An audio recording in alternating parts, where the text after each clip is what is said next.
Assalamualaikum warahmatullahi wabarakatuh.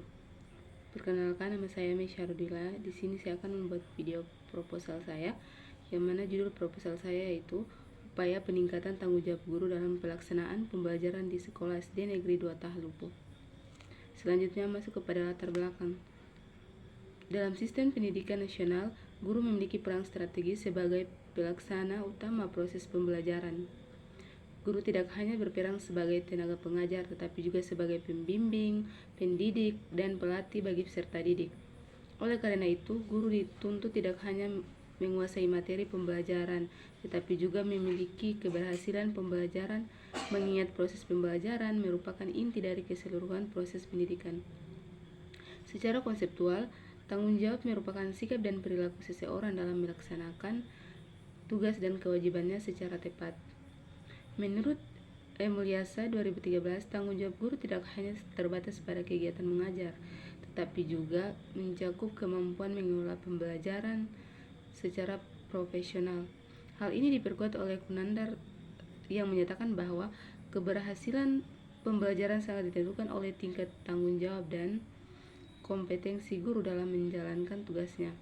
Berdasarkan hasil observasi awal di SD Negeri 2 Tahlupo pada tanggal 25 Juli 2025, masih ditemukan berbagai permasalahan dalam pelaksanaan pembelajaran, yaitu sebagian guru masih belum optimal dalam melaksanakan pembelajaran, yang ditunjukkan oleh rendahnya motivasi dan kesiapan dalam mengajar, dan juga sebagian guru belum maksimal dalam menyusun perangkat pembelajaran, seperti RPP atau modul ajar, dan penggunaan metode pembelajaran yang masih monoton, serta pelaksanaan pembelajaran yang belum optimal. Kondisi ini menunjukkan bahwa pelaksanaan tanggung jawab guru dalam pembelajaran belum berjalan secara maksimal. Penelitian ini menjadi penting karena tanggung jawab guru memiliki pengaruh langsung terhadap kualitas proses pembelajaran dan hasil belajar peserta didik. Berdasarkan uraian tersebut, penelitian ini menggunakan pendekatan kualitatif deskriptif dengan tujuan untuk memahami secara mendalam fenomena tanggung jawab guru dalam pelaksanaan pembelajaran serta mengkaji berbagai upaya peningkatannya. Oleh karena itu, peneliti tertarik untuk mengambil judul upaya peningkatan tanggung jawab guru dalam pelaksanaan pembelajaran di sekolah SD Negeri 2 Tahlupo. Selanjutnya masuk kepada rumusan masalah. Di sini terdapat dua rumusan masalah. Yang pertama, bagaimana tanggung jawab guru dalam pelaksanaan pembelajaran di SD Negeri 2 Tahlupo. Dan yang kedua, bagaimana upaya peningkatan tanggung jawab guru dalam pelaksanaan pembelajaran di SD Negeri 2 Tahlupo. Selanjutnya masuk kepada konteks penelitian. Penelitian ini difokuskan pada bagaimana tanggung jawab guru dalam pelaksanaan pembelajaran di SD Negeri 2 Tahlupo, yang mencakup tanggung jawab guru dalam pelaksanaan pembelajaran, tanggung jawab guru dalam pelaksanaan pembelajaran, tanggung jawab guru dalam evaluasi pembelajaran, dan yang keempat, upaya-upaya yang dilakukan guru dalam meningkatkan tanggung jawabnya dalam pelaksanaan pembelajaran. Selanjutnya masuk kepada tujuan penelitian. Tujuan yang pertama yaitu mendistribusikan tanggung jawab guru dalam perencanaan, pelaksanaan, dan evaluasi pembelajaran di SD Negeri 2 Tahlupo. Dan yang kedua, menganalisis upaya-upaya yang dilakukan guru dalam meningkatkan tanggung jawabnya dalam pelaksanaan pembelajaran di SD Negeri 2 Tahlupo. Selanjutnya masuk kepada kegunaan penelitian. Terdapat dua kegunaan penelitian. Yang pertama, kegunaan teoritis, dan yang kedua, kegunaan praktis.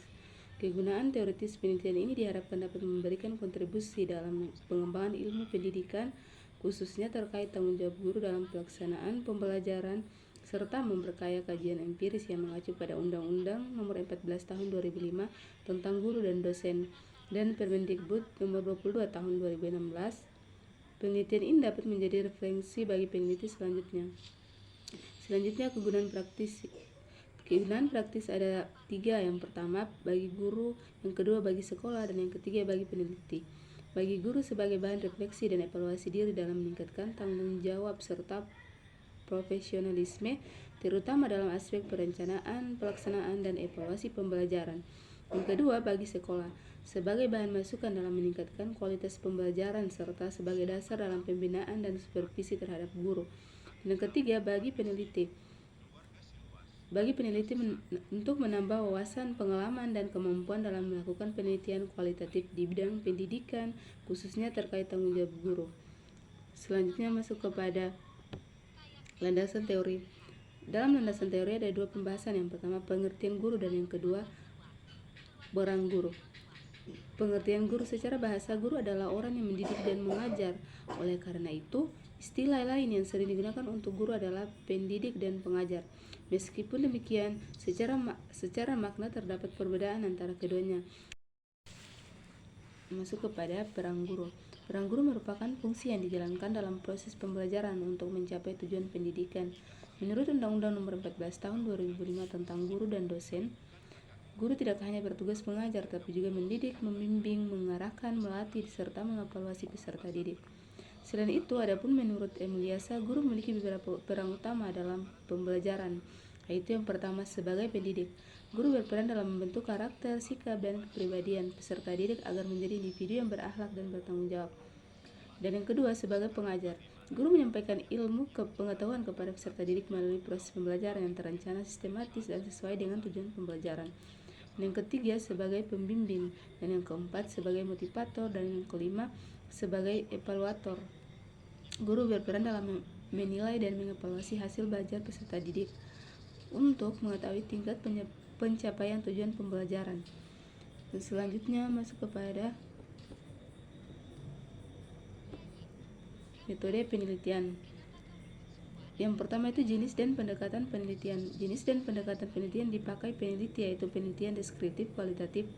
Adapun yang dimaksud dengan deskriptif yaitu memaparkan atau menggambarkan suatu hal, misalnya keadaan, kondisi, situasi, peristiwa, kegiatan, dan lain-lain. Dan yang kedua, lokasi penelitian. Dalam lokasi penelitian ini dilaksanakan di SD Negeri 2 Tahalupo. Dan yang ketiga, subjek penelitian. Subjek dalam penelitian ini dipilih menggunakan teknik purposive sampling, yaitu penentuan informasi secara sengaja berdasarkan pertimbangan tertentu dengan memilih guru dan kepala sekolah yang dianggap mengetahui dan terlibat langsung dalam pelaksanaan pembelajaran. Dan selanjutnya masuk kepada teknik analisis data. Analisis data adalah proses mencari dan menyusun serta sistematis data yang diperoleh dari hasil wawancara, observasi, dan dokumentasi sehingga mudah dipahami dan dapat disimpulkan. Jadi analisis data dalam penelitian ini menggunakan model Miles dan Huberman sebagaimana dijelaskan dalam Miles dan Huberman yang meliputi reduksi data, yaitu proses memilih, memfokuskan, dan menyederhanakan data yang diperoleh di lapangan. Selanjutnya penyajian data, yaitu menyusun data dalam bentuk narasi agar mudah dipahami. Selanjutnya penarikan kesimpulan, yaitu memberikan makna terhadap data yang telah dianalisis untuk memperoleh temuan penelitian. Analisis dilakukan secara terus-menerus sejak pengumpulan data hingga diperoleh kesimpulan mengenai tanggung jawab guru dalam pelaksanaan pembelajaran serta upaya peningkatannya. Selanjutnya masuk kepada keabsahan data. Dalam penelitian ini, keabsahan data diuji menggunakan teknik triangulasi. Triangulasi dilakukan melalui triangulasi sumber, yaitu pengecekan data dengan membandingkan informasi dari berbagai informan seperti guru dan kepala sekolah. Dan kedua, triangulasi teknik, yaitu pengecekan data dengan membandingkan hasil yang diperoleh dari teknik pengumpulan data yang berbeda, yakni observasi, wawancara, dan dokumentasi. Mungkin itu saja penyampaian video dari saya. Wassalamualaikum warahmatullahi wabarakatuh.